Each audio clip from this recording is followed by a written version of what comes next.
Hey everybody, Dr. Flight. Hope you're doing great. It's good to see you and be seen.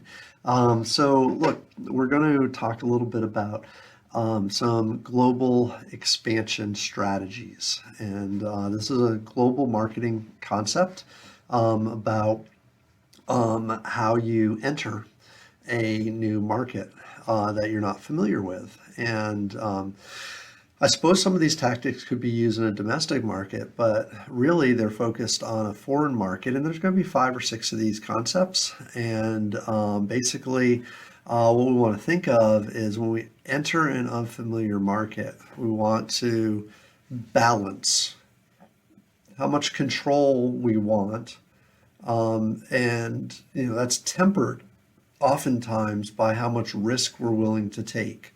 So when you enter and do something new, there's going to be a certain level of risk. And so sometimes this is very common in business, it's very common in strategy. This concept that if you want to take on more risk, that's fine, but you've got to be able to be willing to suffer the consequences. But if you want to limit your risk, if you want to reduce some of your risk, what you might need to do is take on a partner, bring along others who can help you, but in doing so, you relinquish some of the control you might have over your business operations. So it's a balance then. How much control are you willing to give up in order to lower the risk of a failure? And if the product does fail or if your business venture fails, will you absorb all the financial loss? If you have partners also absorbing some of that loss, then it's not quite as damaging to you. But you also, when you succeed, have to share that success with others. So there's this kind of constant sort of battle between how much you're willing to do yourself, how much you're willing to lose if things go poorly, and whether you're willing to share that with others in order to reduce risk. So as a result, there's five different strategies here that involve this dimension of control versus risk and how you're willing to do that. And they all relate to entering unfamiliar markets or markets that may be global or markets that you just don't know much about. So let's talk a little bit about these, starting with the beginning, talk about exporting. So when you export, it simply means that you produce a product and you find a buyer overseas and you sell it to them. So you negotiate, you determine all the details of the sale, you produce the product, you ship it to them, and then you're done. There's nothing else for you to do. You're done.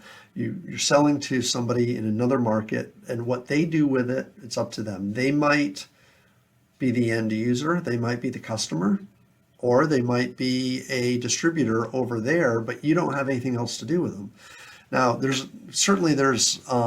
you can see that this is just like a sale, right? It's just a sale to sell something to somebody else overseas as opposed to somebody here.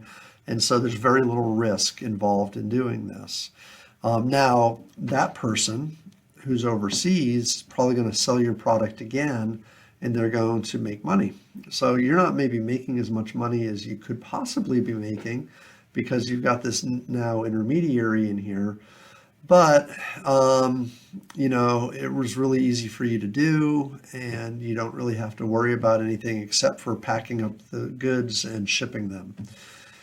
And getting your money, I suppose. You got to worry about that too. But exporting is a pretty easy, simple thing to do in the big scheme of things. And there's very little risk involved. Number two, another thing you could do is you could franchise. Now, in franchising, you're essentially letting people use your brand and your name and your processes for a fee. It's basically what it is. It happens all the time here in a domestic market, but it can also happen overseas as well, where you have somebody in the overseas market who's the owner, and then they pay you the right to use your product and sell your product and sell what you have in that foreign market. Franchises are driven by contracts. It's a contract thing. We look to control supply chains. Sometimes we enter in lots of contracts, and this is a contract that allows the franchisee to operate the business. But the good news is, if I own the business, I don't have to put out the risk of having a local real estate. I don't have to run the local business, right? I don't have to do all that, which all could be overseas. The overseas owner will do all of that. They just need to have the permission and the right to use my brand. So I'm basically leasing my brand to them. I'm using a contract to do that. There are lots and lots of companies that franchise, obviously, and they franchise globally. The key challenge, I suppose, to this is that when somebody else is selling your product, they represent you. So if the new owner is not selling your product properly, or they're making mistakes, or it's not the same product that they're selling, but they're using my name, then that has an effect of tarnishing or putting a blemish on my good name if that owner is misusing it. So, like, it's really important, for instance, that McDonald's have some of the same products at all of their locations. So, for instance, if you go to a McDonald's overseas, you can get French fries. French fries overseas taste almost identical to French fries here in the US. You can typically get you can almost always get some type of a hamburger. In some of the countries, you cannot get beef burgers because it's religiously not allowed. Some of the countries, you can't get pork products, of course, because they're not allowed. People wouldn't buy them. And so there are some local nuances, but generally speaking, the products that are being sold in one location will also be found in another location. So consistency of product is a challenge that the franchisor, wants to ensure continues to happen. And that's something that would be a risk that might not happen if you go to an unregulated foreign market, and you don't have a lot of oversight. But generally speaking, the financial risk is all on the person who's on the ground, the owner that's in the foreign country. So limited risk, but an opportunity to get your brand in a new market. Strategic alliances are collaborations, relationships between independent firms. The partnering firms do not create an equity partnership necessarily. And so, kind of what this means is two companies agree to do business together. And they sort of work together, but they don't necessarily have an ownership stake in either one of them, nor do they necessarily create a new product. It might be where I form a partnership or a collaborative relationship with a distributor, where I have my product, I do my product, they agree to distribute my product in a foreign country, and they handle that. So they do their thing, I do my thing, but we work together and we form an alliance to make things happen. So strategic partnerships happen quite a bit, but we do our own things together. When you start getting into joint ventures, you start to form new products and new collaborations where two companies will get together. They'll work together to create something new, and a new product, brand, or organization is formed as a result of the joint effort. So it's not two businesses working separately, it's two business and functioning separately. It's two businesses that come together to create something new that will then be offered in the new country, in the new global environment, right? So that's kind of it. Now,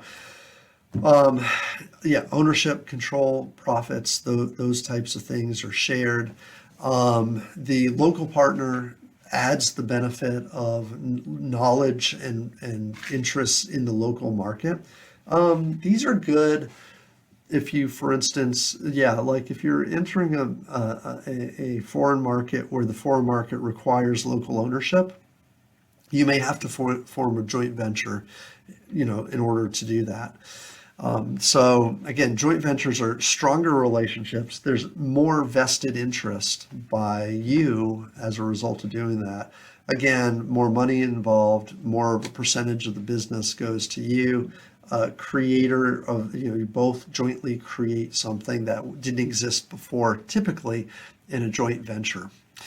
Lastly is direct investment. Direct investment is when you bring your product directly to a foreign country and you are involved in every aspect of that. You actually may also have a production facility in that country. So every bit of it is owned by you. Every bit of it is your responsibility. Every bit of it is your doing. If it fails, you fail. If it fails, it's because of something you did, and that's the risk, right? Everything that's there is your risk. China-based Lenovo purchased US-based IBM's PC division, right? And Motorola's handset business division is parallel headquarters in Beijing and North Carolina. So as a result, all the risk that they have or all the success that they have in the US market, and remember this is a Chinese market doing business in the US, if they fail, it's all on them because they own the business. It's not a partnership. It's not something where they share risk with other companies. They don't share risk with any other companies. So it's all on them. Okay, so kind of think about these 5 different levels, right? From just simply selling your product to somebody else overseas to having an owner over there who will use your name and likeness as like a lease or a licensed agreement for a franchise. Then you get partnerships with other companies until finally you have no partnership with another company. You are the company doing all the work and all the labor in the foreign market. It's called a direct investment opportunity. Okay, so that's it. Those are the steps, or those are the different five elements here. Be sure to describe each one. Be sure to understand the order of risk each one is associated with, starting with exporting all the way up through direct investment. Okay, so know which strategy has the least amount of risk, know which strategies have the most amount of risk, and understand why they might do so. All right, pause on this. Make sure you're able to go through these concepts, correspond them with what you're learning in your text as well. Yeah, go have a great day. Thanks.